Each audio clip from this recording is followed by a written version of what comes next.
بسم اللہ الرحمن الرحیم، شروع اللہ کا نام لے کر جو بڑا مہربان نہایت رحم والا ہے۔ سورج کی قسم اور اس کی دھوپ کی، اور چاند کی جب وہ اس کے پیچھے چلے، اور دن کی جب وہ اسے روشن کر دے، اور رات کی جب وہ اسے چھپا لے، اور آسمان کی اور اس ذات کی جس نے اسے بنایا، اور زمین کی اور اس ذات کی جس نے اسے پھیلایا، اور نفس انسانی کی اور اس کی جس نے اسے درست کر کے بنایا۔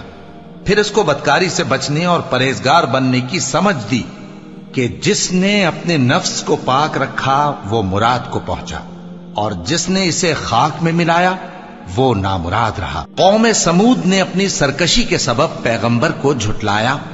جب ان میں سے ایک نہایت بدبخت اٹھا تو اللہ کے پیغمبر صالح نے ان سے کہا کہ اللہ کی اونٹنی اور اس کے پانی پینے کی باری سے خبردار رہو، مگر انہوں نے پیغمبر کو جھٹلایا۔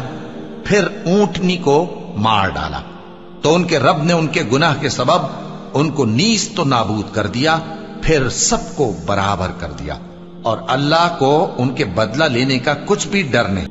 صدق اللہ العظیم۔